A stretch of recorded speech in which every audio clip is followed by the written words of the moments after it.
La ngithanda ukukhuluma ngale video eyenziwa uMax Makhanye. Ubenza laphana ku-TikTok wakhe. Shoot ubesititshe ividiyo yenziwa umhla ka-1 lapha ku-TikTok. Lapho umhla ka-1 beveza khona umbono wakhe ngale ndawo lomshita lokuthiwa uSizwe Ndlovu. Nokwabona amavidiyo wakhe lo mfo okuthiwa uSizwe Ndlovu mayekhuluma izinto zakhe ngokukhuzana. Kodwa njengawo bonke abalandeli online abakhulumayo, ngeke ngibuke nje ngidlule. Kodwa-ke ngiyeke ngibone ukuthi isikhathi esiningi mayekhuluma mhlawumbe akubi kahle lapho kufaka khona igama likaKhuzani. So umhla ka-1 beveza umbono wakhe othize ngalowo muntu loyo. Ngathi kunendaba ukuthi ufuna ukuza ngapha kwaBlue ngenxa yokuthi manje ngathi laphana kwa-Red iqhawe angazi lenze njani ngendlela angayithandanga umfo kaNdlovu. Lapha uMax Makhanye kubephendula-ke ngendlela aphendula ngayo. Kukhona nakubekayo ukuthi hayi ngendlela abona ngayo yena ubona ukuthi ayikho into embi uma ukuthi ufuna ukuzojoyina ngapha. Mina engikwaziyo nje nengubonayo umfo kaNdlovu lo uSizwe lokho akwenzayo nje uyatrolla, is just trolling abantu. Udlala ngey'ngqondo zabantu, udlala ngani, ufuna yona leyo nto leyo lokhu niyikhuluma ngaye ukuthi ni-shift-e i-attention, nikhulume izinto eniyikhulumayo, ningafocus kuyinhloso ngqangi yomcimbi lo oqhubakalayo. Into ayifunayo ileyo vele, njengoba nikhuluma nje nibeka le mbono niyibekayo, yikho khona lokho kakufunayo. Ividiyo bengizoyifaka la manje idlala umusic kwi-background, unokuba nenkinga lo music loyo since ividiyo izoba ku-YouTube. So ngizozama ukuthi ilink yaleyo video leyo ngiyifake kwi-comment yokuqala, then umuntu azibukele yena ukuthi le video ibikhuluma ngani. Mina nginankinga-ke no-Max ngendlela ababeka ngayo online, anginankinga nomhla ka-1 nobani obeka ngendlela abeka ngayo. Umuntu unendlela yena abona ngayo isimo nangendlela afisa izinto zihambe ngakhona ngeqhawe lakhe asuke elithanda. Kodwa mina nje engingakusho nje ukuthi-ke uSizwe ukuxhaphaza lokho abakwenzayo, ukudlala ngey'ngqondo zenu, ukunixukuzisa nje ukhakhayi, ukunibonisa ukuthi kubalula kanjani ukuniwayintisa nje ingqondo, ningaluza kanjani i-focus. So simple, yikho lokho abakubonisayo, ngoba i-focus akumelanga ibe ngoSizwe Ndlovu.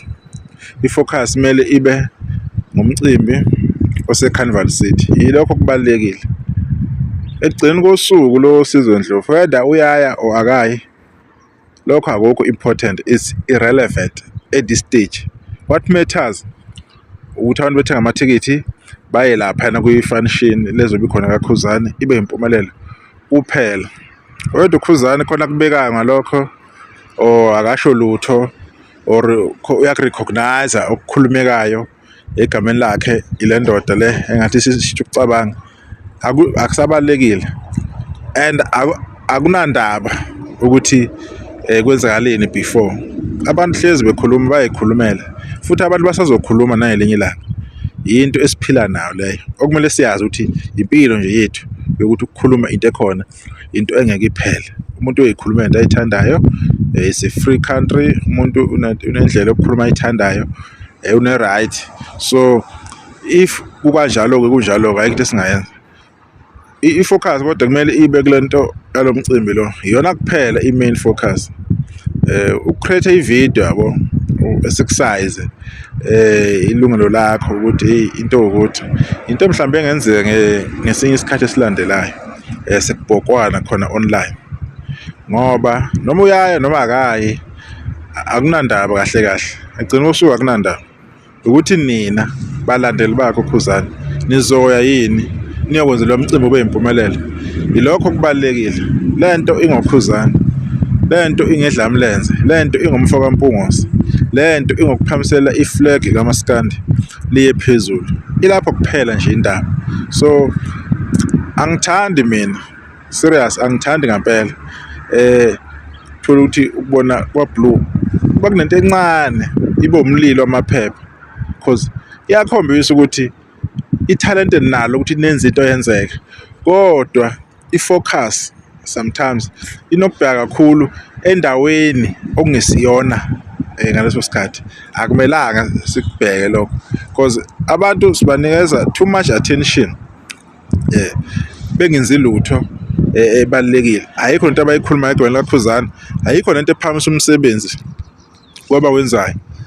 They are not doing anything at all, yet sibanikeza attention after attention, video after video, day after day. As a trend umuntu ngento unnecessary. Ilokho kumele nikufunde lapho balandela ukuthi ezinye izinto ezokunitriggerisha nje on purpose akusikhona ezokuthi yena ingoba ngoba zinjalo beyibeka abantu. But if bengenayo into ezoyenza uKhuzani, bekuyoba right vele ukuthi nikukhulume lokho niyibhoxe le ndlela ibhoqa ngayo, kodwa ngibona ngathi mina attention isiyaqhela ne-purpose isiyaqhela. Nivumela nabantu ukuthi bezama ukushintsha umqondo. Ngizwile ukuthi bayakhomenta lapha nasephejini kaKhuzani, bekhomenta lento yabo ukuthi hayi ngaqashi isikhovo uKhuzani ukuze umcimbi uphumelele. You know very well guys, they are just trolling. Badlala nje ngani, banidlalisa nje umqondo because they know ukuthi nizoyithatha serious lento leyo, nibe defensive, which is unnecessary. Ezinye izinto kumele uyibuke phambili ukuthi lo muntu lento ayenzayo yini azama ukuyi-achieve. Ukudidisa nje umqondo ngaso sikhathi leso ukuthi uyeke wona ukukhuluma ngalento le othi ufocus kuyona, ukhuluma lento ayifunayo. Leyo nto le ningayivumeli, isitha siyodlala ngani kakhulu, siyonixhaphaza ukushintshisa umuntu umqondo because bayakhuluma nje, akukho nabakwenzile. Bathe nje yini aqashwe SK wathi lo useya kwa-blue, basho lokho kuphela ngokuzwa kwami, angibonanga yonke lo information le. So yonke le nto eyenzakalayo yabo ukuphakama is really unnecessary okwangampela. I-focus kumele ibe kuphi emcimbini kaKhuzani, i-focus ibe lapho, umakethe uphushwe ngampela, kuqhuqhuzelwa abantu ukuthi abawuthenga amathikithi, abalungisa indaba ye-transport, abaxhumana ney'nduna, izinto ey'balulekile. Kuzolalwa kuphi, ifika lala, if ufika late laphana umcimbi uqala late, yini ama-changes nizobhekana nawo kanjani kuphela. Ngabe kugijima lokho information ukuthi ubani uthini izohlangana kuphi kuphela. U-blue ama-post alo mcimbi lona yiyo ngabe kukhulunywa ngawo usuku nosuku. So okwamanje mina umbono wami awusho lutho, awubalekile lezinto ey'khulumekayo, angiziboni ukuthi zizosizaphi. Mina ngibona nje kuphela ukuthi umcimbi yona umuntu okumele akhulume ngawo, i-focus ibe lapho kuphela. Nabanye abantu ngiyathemba bazokwenza kanjalo, bekubone lokho. Ngiyabonga.